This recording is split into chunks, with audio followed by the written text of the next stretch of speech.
Qala Asy-Syaikh Al-Mujma' ala imamati wa jalalati Abu Muhammad Abdul Aziz bin Abdul Salam fi akhir kitab Al-Qawaid, al-bid'ah munqasimah ila khamsati aqsam. Bahwa bid'ah itu dibagi menjadi 5, ya. Jadi bid'ah itu dibagi menjadi 5. Yang pertama apa? Wajibah. Ada bid'ah yang wajib. Ya, ada bid'ah yang wajib, dengarkan ini ya. Kemudian bid'ah muharramah, bid'ah yang diharamkan, bid'ah mandubah dan makruhah wa mubahah. Nah yang makruh dan nah yang mubah. Jadi bid'ah ada 5 macam. Bid'ah yang wajib, yang haram, kemudian bid'ah yang dianjurkan, bid'ah yang makruh, dan bid'ah yang boleh saja.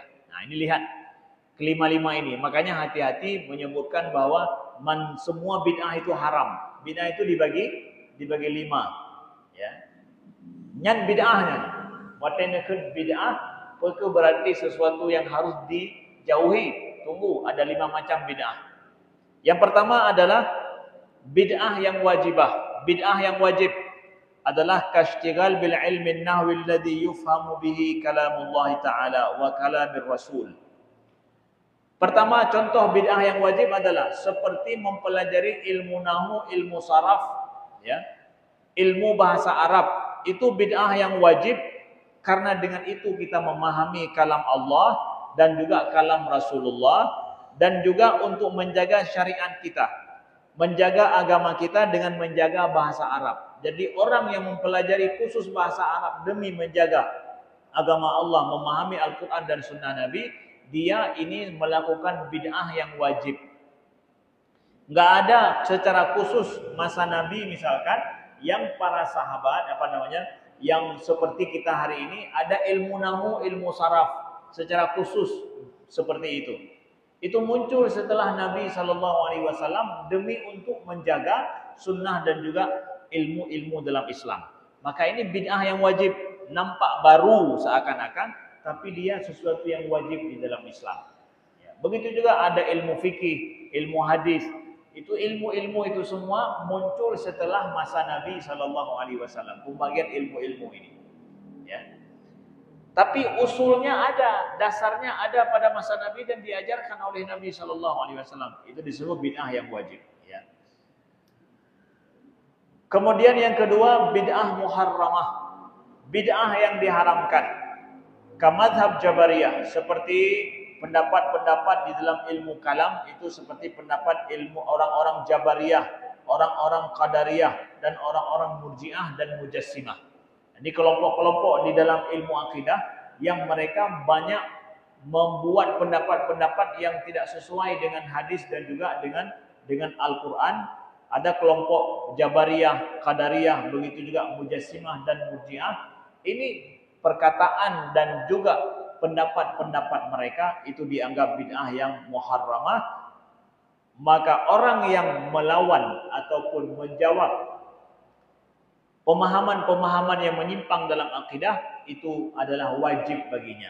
Sedangkan menyebarkan pendapat-pendapat yang sesat daripada orang Jabariyah, Qadariyah dan Mujassimah, ini adalah dianggap bid'ah yang muharramah. Kemudian yang ketiga adalah namanya bid'ah mandubah.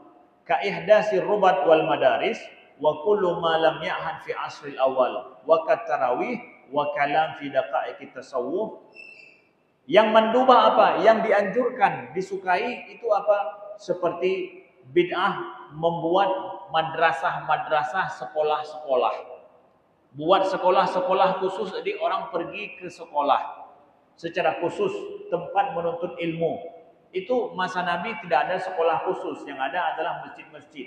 Sekarang kita buat sekolah terpisah daripada masjid, boleh tidak? Itu mandubah, sesuatu yang disukai, ya, sesuatu yang dianjurkan. Ya. Begitu juga kat tarawih, disebutkan oleh Imam Ibnu Kamal Basyar di sini, tarawih seperti tarawih. Salat tarawih itu bid'ah yang mandubah, bid'ah yang dianjurkan, disukai. Wal kalam fi daqaiqit tasawuf, berbicara tentang masalah ilmu tasawuf yang sesuai dengan sunnah Nabi untuk menyejukkan hati dan memperbaiki hati kita, itu adalah juga mandubah. Begitu juga Wa kajam'il mahafil istidlal fil masail. Begitu juga ngumpul rame-rame untuk berdiskusi, membahas sebuah pembahasan untuk menyelesaikan permasalahan yang perbedaan pendapat di antara kita, masalah ilmiah. Kalau hari ini buat sidangkah, buat diskusi, buat forum khusus untuk menyelesaikan sebuah permasalahan, itu bid'ah mandubah. Yang adalah bid'ah mandubah dianggapnya. Yang makruhah, ada bid'ah makruhah. Disebutkan contoh di sini ini bid'ah tapi makruh. Makruh di sini apa? Berlawanan dengan yang dianjurkan. Contohnya apa? Saya baca contohnya. Zakhrafatil masajid. Zakhrafah masjid, membuat hiasan-hiasan pernak-pernik dalam masjid. Ya, pernak-pernik penghiasan ya, hiasan-hiasan ya di dalam masjid yang bisa untuk orang masuk ke dalam masjid, pikiran ganyan kan keingat ke Allah tapi ingat ke nyan culik anggeknya. Zakhrafatul masjid makruhah. Dalam sebahagian pendapat para ulama itu dianggap makruh. Betul kalau ada orang mengatakan bahwa nyen pegat masjid, dalam masjid kamu tulis anggik, kamu kena tetamang sembreng tu, itu ya. Itu makruh. Jadi orang masuk, apalagi hari ini nih, masuk ke dalam masjid untuk selfie ke bidah solat sunnah 2 rakaat. Apa juga untuk laga ada masjidnya. Jadi bukan lagi Allah yang diagungkan, tapi surga ni oleh sonan tulisnan macam ujung dia. Banan laga ada juga nya. Oh, ni pasti awak jawabkan kena Aceh. Dia awak Aceh yang menang-menang apa dalam masjid ya. Ya. Apalagi misalkan ada pengurus masjid yang mau buat seperti itu biar nanti banyak orang kawin di sini ada pemasukan untuk masjid Kaguralo ya. Nah, jadi makanya kalau ada yang mengatakan ya membuat zakhrafatul masjid di dalam seperti itu bid'ah makruhah, tidak disukai. Ya, apalagi membuat pikiran orang bisa terabaikan. Makanya kalau kita lihat di masjid-masjid Mesir dulu, masjid-masjid awal di Mesir masa-masa peradaban Islam bagus itu paling ada sedikit di bagian depan di mihrab atau bagian atas yang kalau orang masuk nyahana di tengah hana deh galon.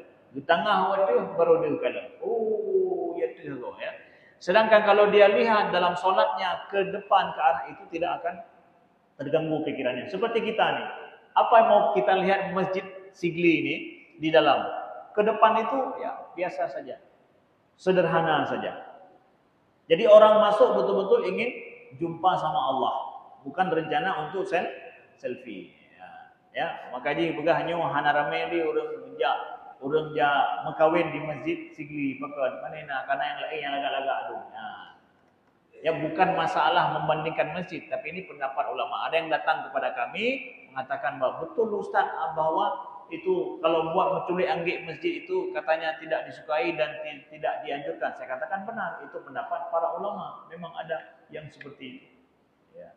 Kalaulah buat bagian atas boleh, ya. Kalau di depan itu kita jaga jangan sampai orang sholat bisa terganggu. Itu ada pendapat. Kita harus paham kalau ada beda pendapat seperti itu. Ya. Dan kemudian watazwiqul masahif dan mushaf Al-Quran yang dihiasi cantik di samping-sampingnya itu ada pendapat para ulama yang mengatakan itu makruh juga karena orang kali perhatian baca Quran kecil kai samping kalon. Jadi pelaga samping dihiasi nganggan. Jadi kagamu nganggut gamu ngata hiasan. Padahal yang di dalam mushaf itu lebih indah ya. Kemudian yang mubahah musafaha uqaiba subhi wal asr wa tawassu' fil lazaid wal ma'akil wal masyari' wal malabis wal masakin. Kemudian adapun bid'ah yang mubah itu yang terakhir adalah seperti bermusafahah, salam-salaman setelah solat subuh dan solat asar. Pada masa itu ada orang yang setelah solat bersalam-salaman setelah subuh dan asar. Itu mubah. Bid'ah memang, tapi itu bid'ah yang mubahah. Artinya mungkin para sahabat enggak ada khusus salam-salam setelah solat. Kalau ada di suatu tempat setelah solat mereka membiasakan salam-salam, itu bid'ah yang mubahah, diperbolehkan, bagus. Ya, jadi kalau ada yang mengatakannya bid'ah, tajuk arwah mentang dia solat, hang itu menjarotannya, ya. Nah, kada lagi ya, bid'ahnya, tapi itu bid'ah mubahah yang diperbolehkan, bukan muharramah. Jadi kalau bilang bid'ahnya bid'ah pun muharramah atau mubahahnya. Menurut ini kita pahami itu mubah. Begitu juga memakai baju-baju ya banyak ada berbagai macam baju warna-warni kita pakai, lagenyo warna-warni itu bid'ah mubah. Para sahabat enggak biasa pakai baju warna-warni, tapi itu mubah, yang bid'ah yang diperbolehkan dan yang lainnya ya. Ini saja, mudah-mudahan berguna dan bermanfaat. Aku qouli hadza wa astaghfirullah li wa lakum. Subhanakallahumma wa bihamdika asyhadu an la ilaha illa anta astaghfiruka wa atubu ilaika. Wassalamualaikum warahmatullahi wabarakatuh.